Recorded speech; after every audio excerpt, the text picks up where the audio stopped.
Yorichi adalah orang pertama yang bisa mengubah pedang di cirinya menjadi merah menyala. Ini karena dia lahir dengan tanda yang diduga memberikan penggunanya kemampuan mengubah pedang mereka jadi merah menyala untuk beberapa saat. Ketika bertarung, Yorichi bisa mengubah pedang hitamnya menjadi merah menyala yang membuatnya bisa menahan regenerasi iblis. Bahkan dia bisa menghalangi regenerasi Muzan dengan membakarnya hingga level sel. Ini meninggalkan bekas luka di tubuh Raja Iblis itu selama ratusan tahun. Muzan juga mencatat kalau pedang merah menyala Yorichi jauh lebih efektif dibandingkan generasi Hashira saat ini. Yorichi benar-benar bisa meniadakan regenerasi Muzan selama beberapa waktu, sementara pembasmi iblis sekarang hanya bisa memperlambatnya. Yorichi adalah pendekar pedang terhebat yang pernah hidup. Bahkan sebagai anak berusia 7 tahun, tanpa pelatihan dia bisa dengan mudah mengalahkan seorang pendekar pedang terlatih kali pertama dia mengangkat pedang. Yorichi berhasil menyerangnya di sejumlah titik di tubuhnya lebih cepat dari kedipan mata. Kemahirannya berpedang begitu besar sampai ada boneka tarung dibuat berdasarkan dirinya dengan 6 tangan yang masing-masing menghunus katana dan menggunakan 108 jurus sebagai usaha meniru keterampilan Yorichi. Meski begitu, boneka itu masih jauh berada di levelnya. Keterampilan berpedangnya dengan mudah mengungguli Muzan. Yorichi bahkan bisa membunuh kakak kembarnya Kokushibo kalau dia tidak meninggal karena sudah tua. Yorichi adalah nenek moyang tanda pembasmi iblis. Dia lahir dengan tanda itu dan punya kemampuan fisik luar biasa yang diberikan efeknya di sepanjang hidupnya. Tak seperti pengguna tanda lahir di eranya, Yorichi mampu melawan takdir dan hidup hingga berusia 85 tahun. Saat itu rata-rata harapan hidup di era Yorichi dianggap sekitar 30-50 tahun. Sementara para pembasmi iblis yang punya tanda itu biasanya tidak berumur panjang. Belum diketahui mengapa Yorichi kebal dari efek tanda itu. Tapi ada dugaan itu karena dia adalah orang pertama punya tanda itu dan lahir dengan membawa tanda itu.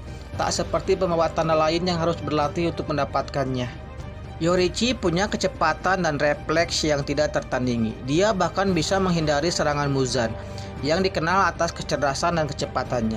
Stamina dan daya tahannya juga sangat luar biasa. Yorichi bisa berlari selama 24 jam tanpa henti ketika dia baru berusia 7 tahun. Dia bahkan bisa bertahan hidup tanpa makan dan minum selama 10 hari. Kekuatan fisiknya juga di atas semua orang di seluruh aspek. Dia bisa memotong leher Muzan dengan mudah. Ini tentu sangat berharga karena leher iblis adalah bagian terkuat dari tubuh mereka. Makanya memotongnya dengan mudah bukanlah hal yang gampang. Dunia transparan atau Tsukitoru Sky adalah kemampuan nyata supranatural yang hanya bisa diakses pembasmi iblis yang telah membangkitkan tanda pembasmi iblisnya. Yorichi punya akses ke dunia transparan ini sejak lahir. Dia bisa menggunakannya dengan sangat mahir. Ini terbukti ketika dia bisa melihatnya untuk perluasan paru dan kontraksi otot di dalam diri seseorang dan menebak kapan harus menyerang. Kemampuan ini juga memberikan keuntungan baginya saat melawan Muzan.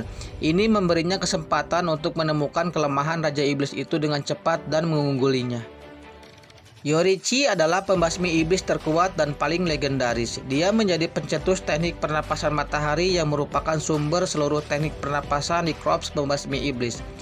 Sayangnya tidak ada yang mewarisi teknik pernapasan itu sebelum Tanjiro Kamado hadir di korps tersebut. Yorichi punya cerita latar yang tragis. Sejak kecil dia tidak disayangi ayahnya karena tanda lahir di kepalanya. Dia secara otodidak belajar cara berpedang dan menjadi seorang pendekar pedang yang hebat. Dia kemudian bergabung dengan korps pembasmi iblis bersama kakak kembarnya, Michikatsu. Saking kuat dan hebatnya, Yorichi menjadi satu-satunya pembasmi iblis yang hampir bisa memenggal kepala Muzan Kibutsuji. Saat bertarung, Muzan mencatat kalau Yorichi benar-benar tidak memperlihatkan perasaan terdorong, kebencian, amarah, semangat juang, iri dengki, atau bahkan haus darah meski berada di tengah pertempuran. Itu secara praktis membuat mustahil bagi Muzan untuk mendeteksinya, memprediksi gerakan atau mengukur kekuatan dengan inderanya. Ini memberikan keunggulan bagi Yorichi dalam pertarungannya melawan Muzan, karena iblis itu meremehkan kekuatannya. Itu adalah sebuah kesalahan yang masih menggetarkan Raja Iblis itu sampai sekarang. Selain 6 indera yang diberikan dunia transparan, Yorichi juga mengasah kemampuan sensor yang bisa mendeteksi hal-hal di luar jangkauan persepsi normal. Seperti sebagian besar pembasmi iblis level tinggi, Yorichi juga bisa melihat aura iblis dari manusia. Dia juga bisa mengetahui kekuatan musuhnya dalam sekejap. Saat pertempuran pertama Yorichi dengan Muzan, dia bisa segera tahu kalau Yorichi lahir untuk mengalahkannya. Yorichi juga bisa secara akurat merasakan aura Raja Iblis itu. Yorichi menggambarkannya sebagai letusan magma dari gunung berapi. Yorichi Tepejero adalah boneka yang ada di desa pembuat pedang. Boneka tempur ini dibangun oleh leluhur Kotetsu sejak era Sengoku. Era Sengoku sudah berlalu 300 tahun lebih di latar waktu Kimetsu no Yaiba. Model Yorichi Tepejero ini adalah Yorichi Tsukiguni. Uniknya, Yorichi Tepejero memiliki 6 lengan. Menurut ayah Kotetsu, boneka itu harus dibuat dengan 6 lengan karena kalau tidak, mereka tidak bisa meniru gerakan dari ahli pedang yang dijadikan model. Gila memang. Boneka Yorichi harus dibuat dengan 6 lengan untuk meniru gerakannya, saking dahsyatnya gerakan Yorichi yang asli. Mantap betul.